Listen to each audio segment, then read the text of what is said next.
ಎಲ್ಲರಿಗೂ ನಮಸ್ಕಾರ. ಈ ಒಂದು ವಿಡಿಯೋದ ಮೂಲಕ ನಾವು ಕಾನೂನು ಅಧ್ಯಯನ ವಿಧಾನದ 5 ಗುಣಗಳು ಹಾಗೂ 5 ಅವಗುಣಗಳ ಬಗ್ಗೆ ನಾವು ಅಧ್ಯಯನ ಮಾಡೋಣ. ಈ ಕಾನೂನಾತ್ಮಕ ವಿಧಾನ ಅಂದರೆ ಏನಂತ ಅರ್ಥ. ಮೊದಲನೇದಾಗಿ ಕಾನೂನಾತ್ಮಕ ಅಧ್ಯಯನ ವಿಧಾನ, ಹೆಸರೇ ಹೇಳ್ತಿರೋ ಹಾಗೆ ಕಾನೂನು. ಇಲ್ಲಿ ಕಾನೂನಿಗೆ ಹೆಚ್ಚು ಪ್ರಾಶಸ್ತ್ಯವನ್ನು ಕೊಡಲಾಗತ್ತೆ. ಕಾನೂನನ್ನೇ ಅಂತಿಮ ಸತ್ಯ ಅಂತ ಹೇಳಿ ನಂಬಲಾಗತ್ತೆ.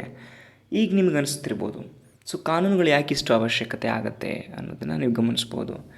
ನೋಡಿ, ಕಾನೂನುಗಳ ಅಗತ್ಯದ ಹಿನ್ನೆಲೆಯಲ್ಲೇ ಈ ರಾಜ್ಯ ಎಂಬುವಂಥದ್ದು ಸೃಷ್ಟಿ ಆಯಿತು ಅನ್ನೋದನ್ನು ತುಂಬ ಜನ ಚಿಂತಕರು ಒಪ್ಕೋತಾರೆ.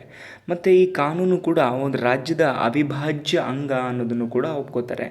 ಮತ್ತು ಭಾರತದಂತಹ ವಿಶಾಲವಾದ ಪ್ರಜಾಪ್ರಭುತ್ವದಲ್ಲಿ ಈ ಲಿಖಿತ ಸಂವಿಧಾನವನ್ನು ಹೊಂದಿರುವಂಥ ಈ ದೇಶದಲ್ಲಿ ಎಲ್ಲವೂ ಕೂಡ ಲೀಗಲ್ ಆಗಿ ನಡಿಬೇಕಾಗತ್ತೆ, ಕಾನೂನಿನ ಅನ್ವಯನೇ ನಡಿಬೇಕಾಗತ್ತೆ. ಹೀಗಿರುವಾಗ ನಮ್ಮಲ್ಲಿರುವಂಥ ಒಂದು ಪ್ರಮುಖ ವಿಂಗ್ ಅಂದರೆ ಶಾಸಕಾಂಗದಲ್ಲೇ ಶಾಸನಗಳನ್ನ ರಚನೆ ಮಾಡೋಕ್ಕೆ ಅಂತಲೇ ಒಂದು ಅಂಗ ಇದೆ, ಆಯಿತಾ.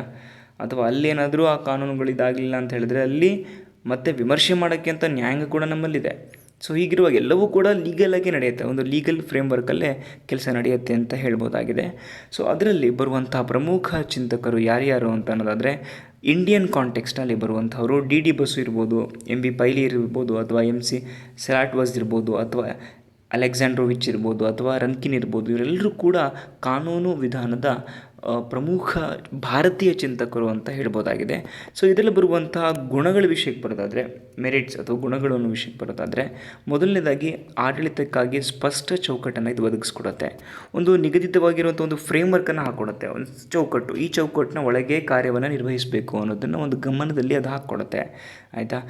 ಕಾನೂನು ವಿವಿಧ ವ್ಯಕ್ತಿಗಳ ಒಂದು ಪಾತ್ರ ಇದೆಯಲ್ಲ, ಅದನ್ನು ಹೇಗೆ ವಸ್ತುನಿಷ್ಠವಾಗಿ ಈಗ ನೀವು ನೋಡ್ಬೋದು, ಈ ಕಾನೂನು ಕೈಗೆ ತೊಗೊಬೇಡಪ್ಪ ಅಂತ ಹೇಳ್ತಾರೆ. ಅಂದರೆ ಏನು, ಏನೇ ಮಾಡೋ ಲೀಗಲ್ ಮ್ಯಾನರಲ್ಲಿ ಅಥವಾ ಒಂದು ಲೀಗಲ್ ಪ್ರೊಸೀಜರ್ನಲ್ಲಿ ಮಾಡಬೇಕು ಅಂತ ಹೇಳ್ತಾರೆ. ಯಾಕಂದರೆ ಇದೊಂದು ಲೀಗಲ್ ಸಿಸ್ಟಮೇ ಲೀಗಲ್ ಇರುವಾಗ ಸಿಸ್ಟಮ್ ಒಳಗಿರೋ ವ್ಯಕ್ತಿಗಳು ಕೂಡ ಲೀಗಲಾಗಿ ಬಿಹೇವ್ ಮಾಡಬೇಕು ಅಂತ ಹೇಳುತ್ತೆ, ಆಯಿತಾ. ಇಲ್ಲೀಗಲಾಗಿ ಬಿಹೇವ್ ಮಾಡಬಾರ್ದು.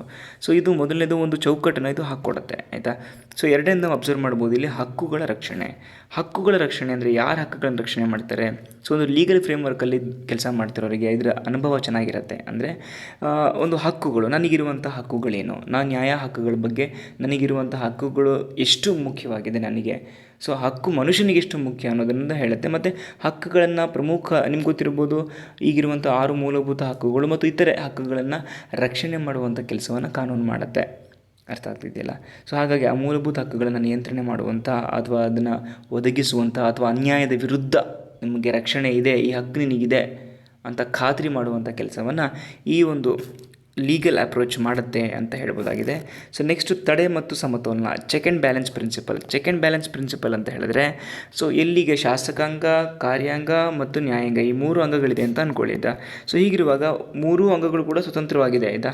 ಬಟ್ ಆದರೂ ಕೆಲವೊಂದು ವಿಷಯಗಳಲ್ಲಿ ಅದು ಪರಸ್ಪರ ಅವಲಂಬಿತ ಇರದೆ, ಕೆಲವೊಂದು ಪರಸ್ಪರ ಸಂಬಂಧವನ್ನು ಹೊಂದಿದೆ, ಆಯಿತಾ. ಹೀಗಿರುವಾಗ ಒಂದೇ ವಿಂಗಿಗೆ ಹೆಚ್ಚು ಬರ್ಡನ್ ಆಗೋ ಹಾಗೆ ಅಥವಾ ಇನ್ನೊಂದಕ್ಕೆ ಹೆಚ್ಚು ಬರ್ಡನ್ ಆಗೋ ಹಾಗೆ, ಅಥವಾ ನಮ್ಮ ನ್ಯಾಯಾಂಗದಲ್ಲಂತೂ ಯಾವಾಗಲೂ ಪೆಂಡಿಂಗ್ ಇರ್ತಾವೆ ಕೇಸ್ಗಳು. ಹಾಗಾಗಿ ಒಂದು ವಿಂಗಿ ಮತ್ತೊಂದು ವಿಂಗಿಗೆ ಚೆಕ್ ಆ್ಯಂಡ್ ಬ್ಯಾಲೆನ್ಸ್ ಪ್ರಿನ್ಸಿಪಲ್ನ ಕೆಲಸ ಮಾಡುತ್ತೆ. ಅಂದರೆ ಸ್ವಲ್ಪ ನಿಲ್ಲಿಸುತ್ತೆ, ಕಡೆಗೆ ಮತ್ತೆ ಹೇಳುತ್ತೆ. ಅಂದರೆ ಒಂದಿಷ್ಟು ವಿಷಯಗಳನ್ನ ಪ್ರೆಷರ್ ಹಾಕುತ್ತೆ, ಅಧಿಕಾರ ಮತ್ತು ಇಷ್ಟು ಕೊಡುತ್ತೆ. ಅರ್ಥ ಆಗ್ತಿಲ್ಲ.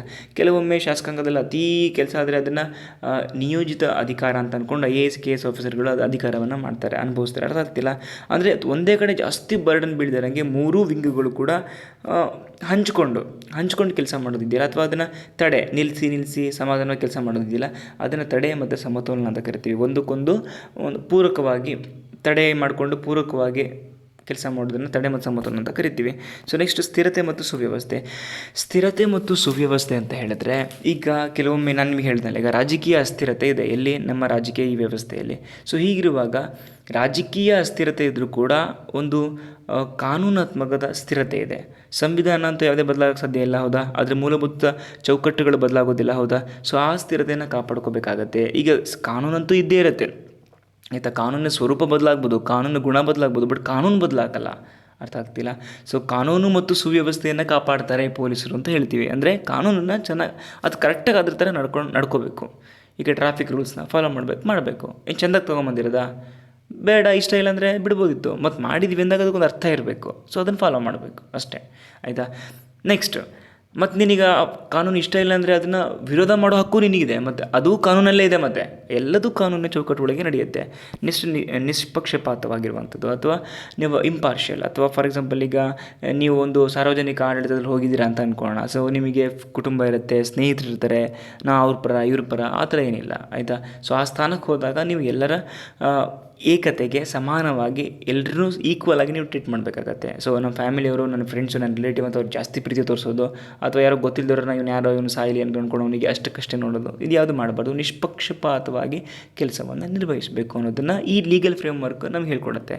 ಸೊ ಇದಿಷ್ಟು ಅವುಗಳ ಮೆರಿಟ್ ಅಂತ ಹೇಳ್ಬೋದು. ಡಿಮೆರಿಟ್ ಅಂತ ಹೇಳಿದ್ರೆ ತುಂಬ ಕಾಠಿಣ್ಯತೆ, ರಿಜಿಡಿಟಿ, ಕಾನೂನಿನ ಭಾಷೆಗಳೇ ಅರ್ಥ ಆಗಲ್ಲ. ನೀವು ಹೈಕೋರ್ಟು, ಸುಪ್ರೀಂ ಕೋರ್ಟ್ ಅಥವಾ ಸೆಷನ್ ಕೋರ್ಟ್ ಇರ್ತಾವಲ್ಲ, ಅದರ ಜಡ್ಜ್ಮೆಂಟ್ ತೊಗೊಂಡು ಓದಿ, ಆದೇಶಗಳನ್ನ ಓದಿ. ಕಾನೂನು ಕೋರ್ಟ್ನ ಆದೇಶಗಳು ಕಾನೂನು ಲ್ಯಾಂಗ್ವೇಜ್ ನಮಗೆ ಅರ್ಥನೇ ಆಗಲ್ಲ. ಇದೇನಪ್ಪ, ಇದು ಹಿಂಗಿದೆ, ಯಾವ ಭಾಷೆನಪ್ಪ ಇದು, ಯಾವ ಲ್ಯಾಂಗ್ವೇಜ್ ಅಪ್ಪ ಅನಿಸ್ಬಿಡುತ್ತೆ. ಅದು ಕನ್ನಡನೇ ಆಗಿರುತ್ತೆ, ಬಟ್ ನಮ್ಗೆ ಅರ್ಥ ಆಗಲ್ಲ. ಅಂದರೆ ಕಾಠಿಣ್ಯತೆ, ಅರ್ಥ ಮಾಡ್ಕೊಳ್ಳೋದು ತುಂಬ ಕಷ್ಟ ಆಗುತ್ತೆ. ಒಂದು ಜನಸಾಮಾನ್ಯರಿಗೆ ಇದು ಅರ್ಥ ಆಗಲ್ಲ ಅಂತ ಹೇಳ್ಬೋದು. ಎರಡನೇದು ಔಪಚಾರಿಕತೆ, ಅಂದರೆ ಬರೀ ಔಪಚಾರಿಕತೆ ಅಂತಲ್ಲ, ಅತಿಯಾದ ಔಪಚಾರಿಕತೆ. ಅತಿಯಾದ ಔಪಚಾರಿಕತೆ ಅಂತಂದರೆ ತುಂಬ ಟೂ ಮಚ್ ಫಾರ್ಮಲ್. ಒಂದು ಕೆಲಸ ಆರಾಮಾಗಿ ಒಂದು ಕೈ ಬೆರಳು ತುದಿಲೇ ಆಗೋಂಥ ಕೆಲಸನ ಈ ಟೇಬಲ್ಗೆ ಹೋಗಿ, ಆ ಟೇಬಲ್ಗೆ ಹೋಗಿ, ಈ ಟೇಬಲ್ಗೆ ಹೋಗಿ, ಈ ಟೇಬಲ್ಗೆ ಹೋಗಿ, ಮತ್ತಿಲ್ಲಿ ಬರಬೇಕು. ತುಂಬ ಈಸಿ ಕೆಲಸ ಇರುತ್ತೆ, ಅದು ಒಂದೇ ದಿನದಲ್ಲಿ ನಡೆಯುವಂಥ ಕೆಲಸ. ಬಟ್ ಲೀಗಲ್ ಅವ್ರು ಏನು ಮಾಡ್ತಾರೆ ಅಂತಂದರೆ, ಇಲ್ಲ ಸರ್ ಅದು ಅಲ್ಲಿ ಹೋಗಬೇಕು, ಇಲ್ಲಿ ಹೋಗಬೇಕು, ಅಲ್ಲಿ ಹೋಗಬೇಕು, ಅವ್ರು ಸೈನ್ ಆಗಬೇಕು, ಹಿಂಗಾಗಬೇಕು. ಒಂದು ಕಾಸ್ಟ್ ಸರ್ಟಿಫಿಕೇಟ್ ಬೇಕಂದರೆ 7-8 ಫೈಲ್ಗಳಿಗೆ 7-8 ಟೇಬಲ್ಗಳಿಗೆ ಹೋಗಬೇಕು ಅಂತ ನಮಗೆ ಹೇಳ್ತಾರೆ. ಅದೇ ತಹಶೀಲ್ದಾರ್ ಅವ್ರ ಮಗಂದೇ ಕಾಸ್ಟ್ ಸರ್ಟಿಫಿಕೇಟ್ ಆಗಬೇಕು ಅಂತ ಹೇಳಿದ್ರೆ 5 ನಿಮಿಷದಲ್ಲಿ ಆಗುತ್ತೆ. ಹಿಂಗದು 5 ನಿಮಿಷದಲ್ಲಿ ಮಾಡೋಕ್ಕೆ ಆಗುತ್ತೆ, ಸಾಧ್ಯತೆ ಇದೆ. ಆದರೆ ಇದೇನು ಮಾಡ್ತಾರೆ ಅಂದರೆ ನಮಗೆ ಅತಿಯಾದ ಫಾರ್ಮಲ್. ಈಗೇನೋ ಬಾಯಿ ಮಾತಲ್ಲಿ ಏನೋ ಹೇಳ್ಬೋದು, ನೋಡ್ರಿ ಹಿಂಗೆ ಮಾಡಿರಿ ಅಂತ ಹೇಳ್ಬೋದು. ಅದನ್ನು ಲೀಗಲ್ಲಾಗಿ ಲೆಟರ್ ಹೆಡ್ ಮಾಡಿ, ಅದನ್ನು ಪೋಸ್ಟ್ ಮಾಡಿ, ಗುಮಾಸ್ತರಿಗೆ ರವಾನೆ ಮಾಡಿ, ಆಮೇಲೆ ಅದಕ್ಕೆ ಅವರು ಪ್ರತಿಕ್ರಿಯೆಯನ್ನು ಕೊಟ್ಕೊಂಡು ಈ ಪ್ರತಿಗಳು ಹಿಂಗೆ ಹೋಗಬೇಕು ಅಂತ ಅಷ್ಟು ಅವಶ್ಯಕತೆ ಇಲ್ಲ. ಅದೇನೋ ಅಂತಾರಲ್ಲ, ಉಗ್ರಲ್ಲಿ ಹೋಗೋದನ್ನು ಕೊಡ್ಲಿ ತೊಗೊಂಡ್ರು ಅಂತ, ಹಂಗೆ ಮಾಡ್ದಂಗೆ ಆಗುತ್ತೆ. ನೆಕ್ಸ್ಟ್, ಕಾನೂನಿನ ಕುಶಲತೆ, ಅಥವಾ ನಿಮ್ಗೆ ಅನಿಸ್ಬೋದು ಕಾನೂನಿನ ಕುಶಲತೆ ಅಂತ ಹೇಳಿದ್ರೆ, ಈ ಕಾನೂನನ್ನು ಯಾರು ಮಾಡ್ತಾರೋ ಕಾನೂನನ್ನು ಮುರಿಯುವಂಥ ದಾರಿಗಳು ಅವರಿಗೆ ಗೊತ್ತಿರುತ್ತೆ. ಈ ಕೆಲವೊಬ್ಬರು ಅಧಿಕಾರದ ಸ್ಥಾನದಲ್ಲಿರುವಂಥ ಕೆಲವೊಬ್ಬರು ವೈಯಕ್ತಿಕವಾಗಿ ತಮ್ಮ ವೈಯಕ್ತಿಕ ಲಾಭಕ್ಕೋ ಅಥವಾ ರಾಜಕೀಯ ಲಾಭಕ್ಕೋ ಕಾನೂನುಗಳ ಡ್ರಾಬ್ಯಾಕ್ಗಳಿದೆಯಲ್ಲ, ಸೊ ಆ ಡ್ರಾಬ್ಯಾಕ್ಸ್ಗಳನ್ನ ನೋಡಿ ಅವ್ರು ಏನು ಮಾಡ್ತಾರೆ, ಅದಲ್ಲೇ ಕಾನೂನಿನ ಚೌಕಟ್ಟಿನ ಒಳಗೆ ಕಾನೂನಿನ ಮುರಿಯುವಂಥ ಅವಕಾಶಗಳನ್ನು ಕಂಡ್ಕೊತಾರೆ. ಅದನ್ನು ಕಾನೂನಿನ ಕುಶಲತೆ ಅಂತ ಕರೀತಾರೆ, ಆಯಿತಾ.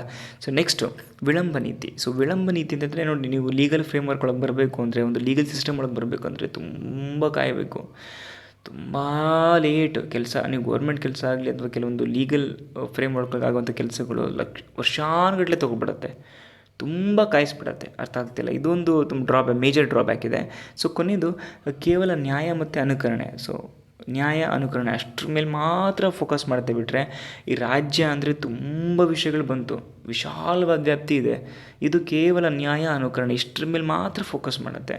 ಸೊ ಹಾಗಾಗಿ ಪೂರ್ತಿ 360 ಡಿಗ್ರಿಲೂ ಅರ್ಥ ಮಾಡ್ಕೊಳ್ಳುವಂಥ ಕೆಪಾಸಿಟಿ ಇದರಲ್ಲಿಲ್ಲ. ನೋಡಿ, ಇಲ್ಲಿ ಹೇಳ್ತಿರೋ ಹಾಗೆ ಅಂತಿಮವಾಗಿ ಹೇಳೋದಾದರೆ ಉಪಸಂಹಾರದಲ್ಲಿ ಈ ವಿಧಾನವು ಆಡಳಿತವನ್ನು ಅರ್ಥ ಮಾಡಿಕೊಳ್ಳೋದ್ರಲ್ಲಿ ಸಹಾಯ ಇದೆ ಮತ್ತು ಉಪಯುಕ್ತವಾಗಿದೆ. ಆದರೆ ರಾಜಕೀಯ ಜೀವನದ ಸಂಪೂರ್ಣ ವ್ಯಾಪ್ತಿಯನ್ನು, ವಿಷಯವನ್ನು ಇದರಿಂದ ಗ್ರಹಿಸೋದಕ್ಕೆ ಆಗೋದಿಲ್ಲ. ಗ್ರಹಿಸಬೇಕು ಅಂದರೆ ಬೇರೆ ಬೇರೆ ವಿಧಾನಗಳನ್ನ ಅವಶ್ಯಕತೆ ಬೀಳುತ್ತೆ ಅಂತ ಹೇಳ್ತಾ ಈ ವಿಡಿಯೋನ ಇಲ್ಲಿ ಮುಗಿಸ್ತಾ ಇದ್ದೀನಿ. ಧನ್ಯವಾದಗಳು.